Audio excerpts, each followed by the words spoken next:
welcome to the Mindful Dose podcast. You're listening to Adriana, and this is another segment on our Lunar Talks. So if this is your first Lunar Talks episode with me, I just want to let you know that this is just a casual conversation.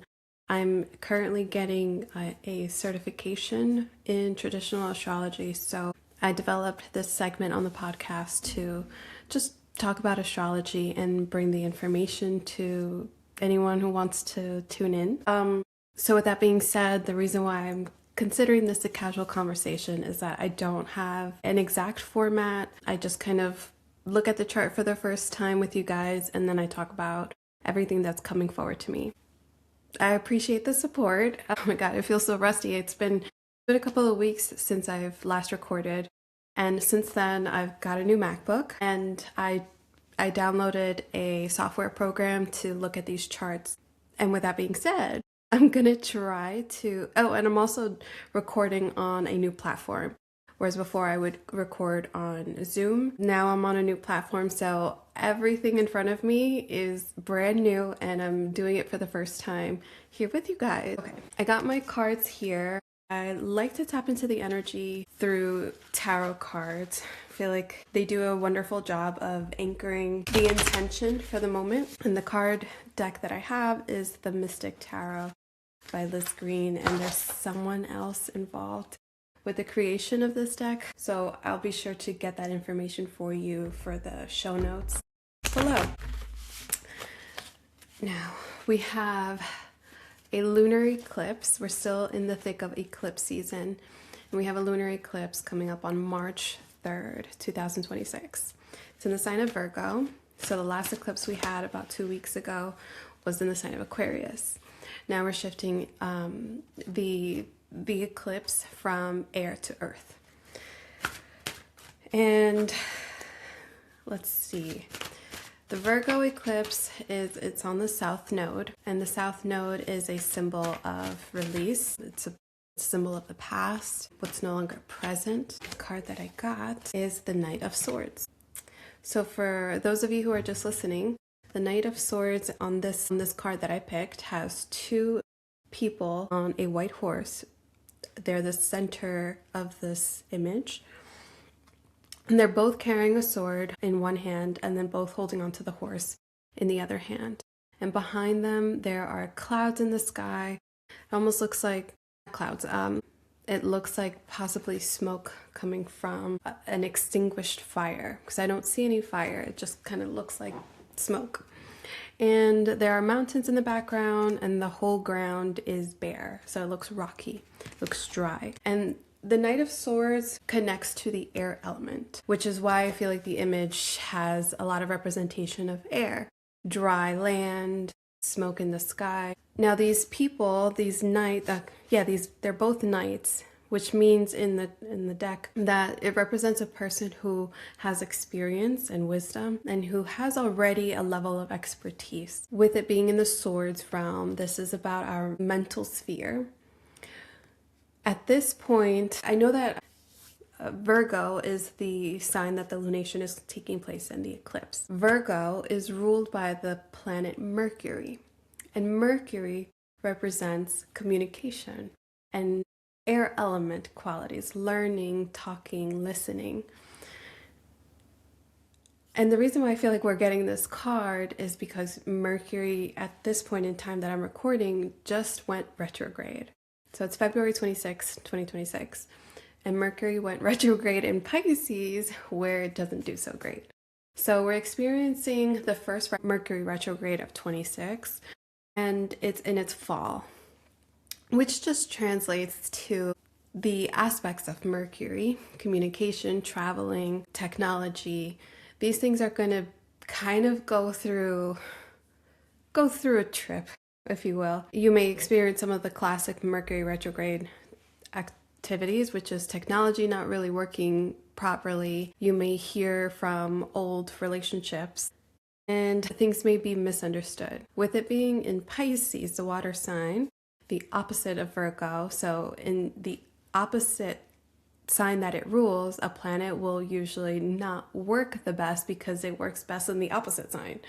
So it's doing everything the opposite. It's doing everything different. Whereas Virgo likes to be precise and organized. My late fiance was a Virgo through and through.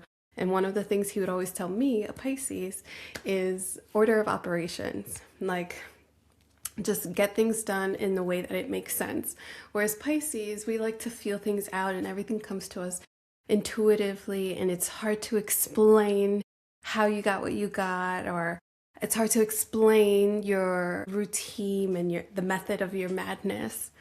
So Mercury right now is kind of going through this resistance of being in an order of operation state. And with this lunation being ruled by this planet who's currently in this like funky way of activating, I feel that this lunation is going to bring some level of confusion. It's going to bring more, I would say, resistance to wanting to do things orderly and instead doing things kind of, not impulsively, but do things more in the way that it feels like your heart is full. Like, I care more about the way I feel and the way I want to experience this rather than just think it through and then execute. And it's really interesting that I myself am starting this Lunar Talks by using brand new equipment, a brand new software, and doing all these new things at the same time. So this is a perfect display of this Mercury retrograde manifesting. Thank you for your patience. If anything goes wrong, we'll try to fix it. But the Knight of Swords, okay, going back now to the character, the individual on this card, the Knight of Swords, being that there's two, this is the first time that I'm actually being called to two. And what's actually interesting to me, this could be an oversight or it could be intentional. I'm gonna put the card much closer to the camera. But the two people look like they're one and the same. See this, the skirt, or, you know, like the part of what they're wearing looks like it's unified together. Instead of it looking like two separate individuals, it looks like it's one individual, just based on how they're wrapped in this cloth material. I kind of feel like this is, we all have that two sides to us. Some part of us is that order of operations mentality, and another part of us is like, I'm going to do it intuitively. So the message of this card, the overall takeaway from this card pull, is just finding the clarity. And if you decide to go this way or that way, just be confident with that choice and move forward and follow through. Take it for a learning experience no matter what way it goes. It'll be more of a mental sphere experience, meaning your mind is going to process this more than you experiencing it like physically through your body. It'll be just more of your headspace. So I do have meditations on the podcast for decluttering your mind. I'll try to link that also in the show notes, but there are ways that you can find clarity within yourself and follow through with a decision if that's what's calling to you. So I'll leave that there. Before we dive into the chart, I want to let you know that I have a Substack. It's 100% free right now. In the near future, it will become a subscription service. And with that, I mean, what it is right now and eventually what it will be in the subscription is every week I'll update or I'll upload a little more astrological insight into the week. So here in these Lunar Talks, I'm only talking about the new moon or the full moon and anything else that is closely relating to that lunation at that time. As you'll see later, more planets can be involved, sometimes none at all. But in these Substacks, they're weekly tarot scopes, so you're getting a horoscope through the tarot cards, and you're also getting a forecast for that week. So if you would like to support me and also get a little something out of the Substack, you can sign up now. Eventually, it will be a paid service, so just keep that in mind. It would still support me, if not even more, to do these episodes and upgrade equipment and such. I appreciate you guys so much. I have been looking at astrology charts for almost 10 years, and I finally felt called in the last year or so to get a certificate program. I wasn't sure which way I wanted to formalize my studies, but I decided to go the traditional Hellenistic route because I think there's something very valuable in studying something so ancient and getting something out of the very initial format of the study. So now let's look at the chart. Okay, let's see if I could share this. Perfect. All right, so I am sharing the screen. Look how awesome it is. I'm using Astro Theros. It's new from what I'm understanding. Again, this is me going into it intuitively. I was gonna choose either this or one of the classic ones, but here we go. All right, this is my Mercury retrograde story in full throttle. All right, so I set it to my location, which is in New York. So I'm working with the chart on the northeast side of the United States for March 3rd, and my timing for this is like 6:30-ish around there. Actually, I have it right, 6:34 a.m. So again, this is Eastern time chart. I'm gonna learn how to get this so that for future lunations, it's just a standard chart, starting with Aries at the top. But bear with me. Okay, going back to the chart now, it's a lunar eclipse in Virgo, which means it's a full moon in Virgo, eclipsed. And with eclipses, the lunation is 10 times more magnified. The energy of the importance of the eclipse is just stronger. And that is because the north node and the south node, which is the highest point and the lowest point of the moon's orbit or the moon's plane. And the moon is, when it's near the eclipse, it's near these north and south points. So the nodes, the map of the highest and lowest point of the moon's orbit and the moon, when they come together, it's kind of like, trying to think of like a good way to give you an example of the alchemy of two similar energies coming together and becoming like fused. I'm kind of stuck on my words, but the energy fuses together and creates a force that's much stronger than the lunations alone. Now, the sun is in Pisces at 12 and the moon is at Virgo 12.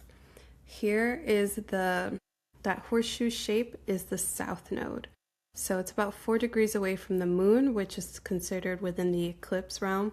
And the north node is right here at 8 and the sun is at 12. So the numbers are usually the same for the sun and the moon on a lunation, and the nodes are the same because they're just the highest point, lowest point on the same axis. Okay.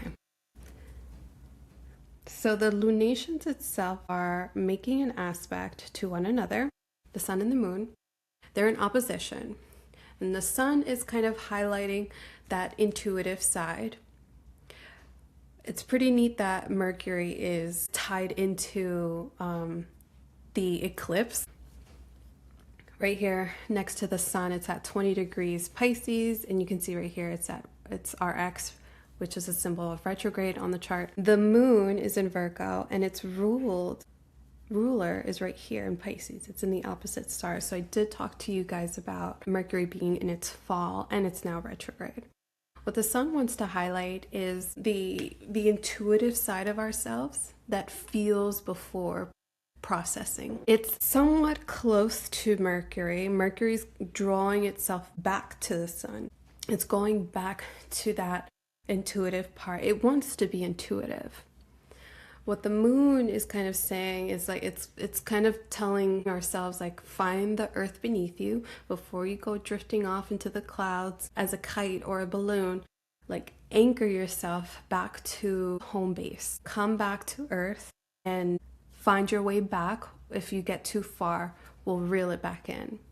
Mercury is kind of like, well, let's just go a little bit further. Let's just go a little bit further. Mercury in Pisces is not well anchored. The moon, though, is bringing up the emotional part of ourselves that is just remembering where we started, where we started. Yeah.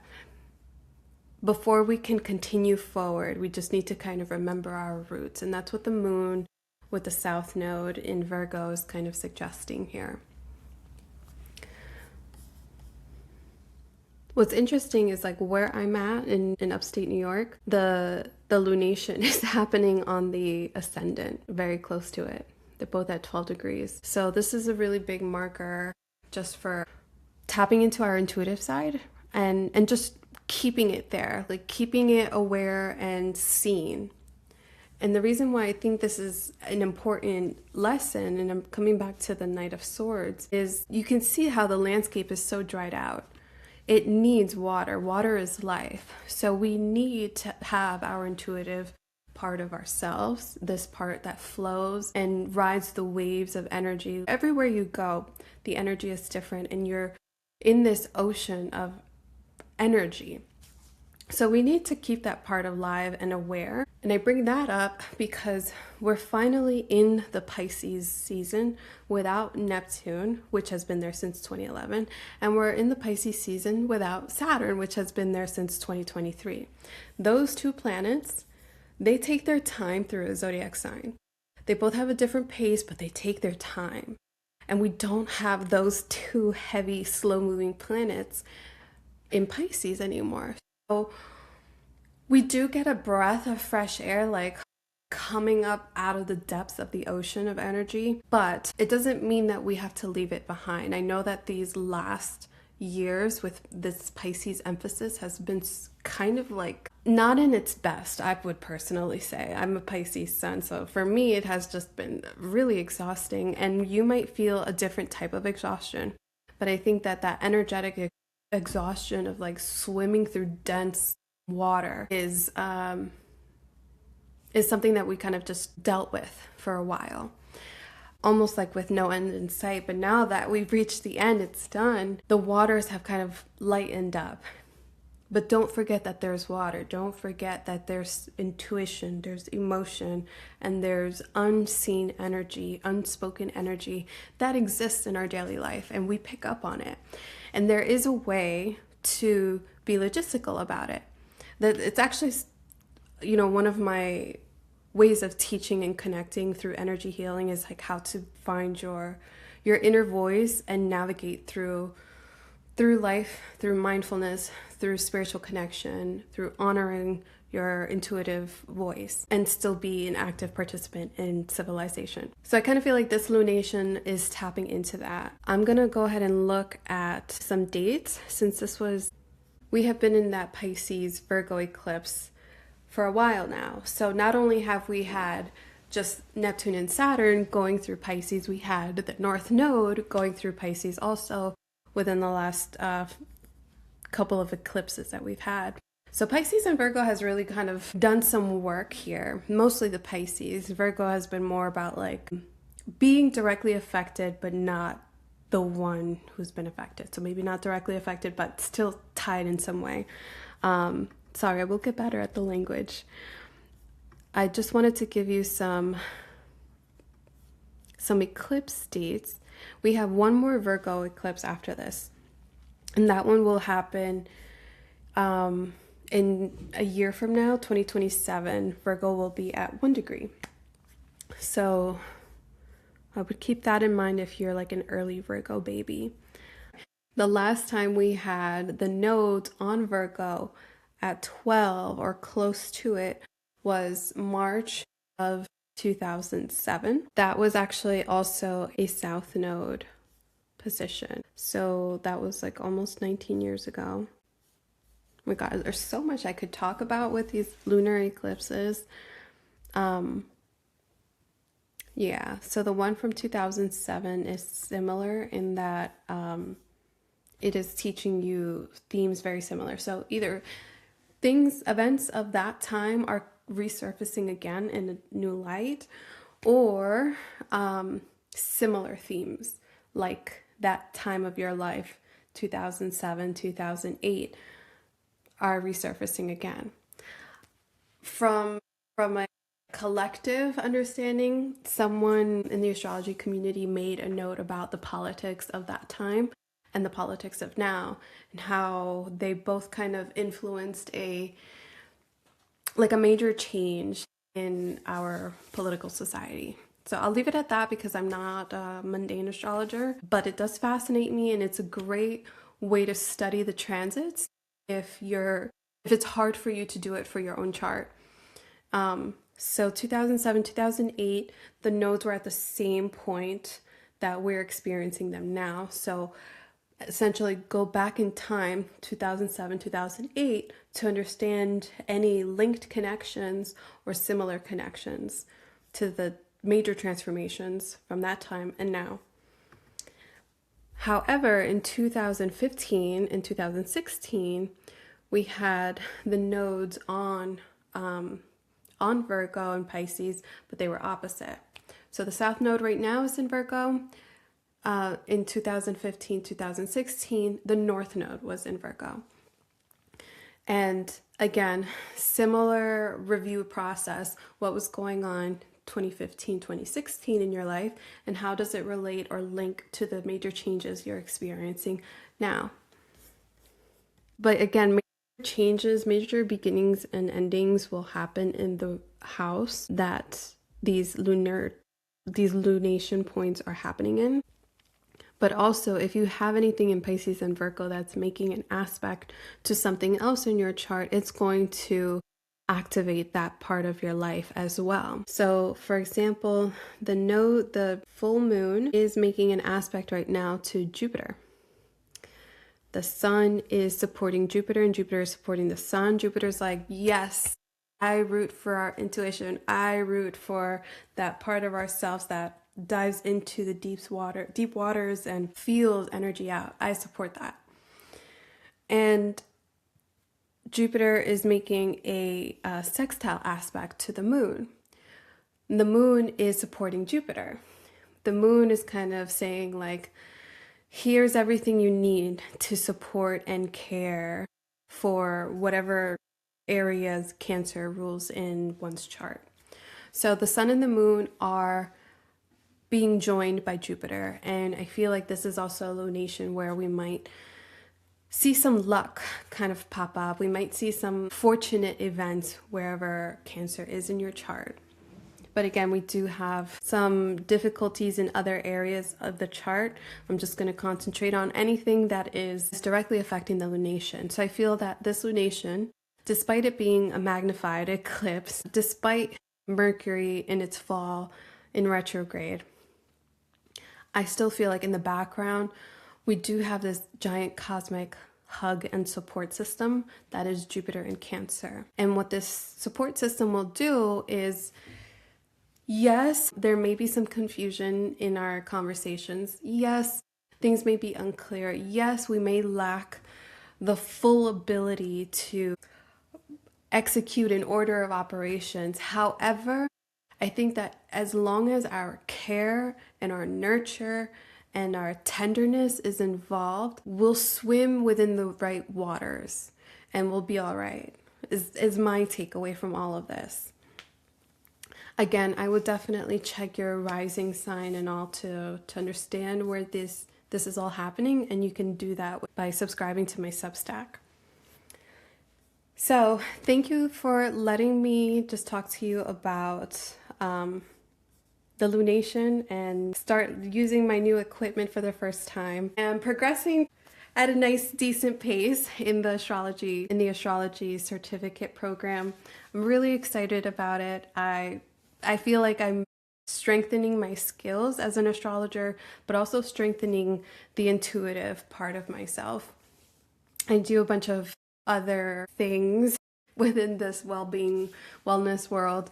I read cards, I'm a medium, I'm an astrologer, and I feel like they all connect somehow, at least through my execution. They all connect through meditation, and that is where I would deeply like to connect with you. So I would follow the podcast if you want some free guided meditations. If you're watching on YouTube, then you'll have them also there as well. I will be opening up my books very soon, so I would subscribe to the newsletter on my website and I will send you guys updates as that moves along. I am hosting an introduction for meditation workshop on March 15th. You can also go on my website, sign up for my newsletter, and get that update when I send it out. Or follow me on Instagram, mindful.dose, for updates on that as well. So lots of exciting things happening. I'm a natural Mercury retrograde baby. When I work during Mercury retrograde, I just feel more activated and I feel like I feel really excited. So thank you so much for trusting and supporting me. I hope you liked the episode. Let me know where this eclipse is taking place in your chart. What are those things that are coming up from you? Do they resonate with anything from 2007, 2015? I would love to talk to you about it. Thank you, and I'll see you guys next time.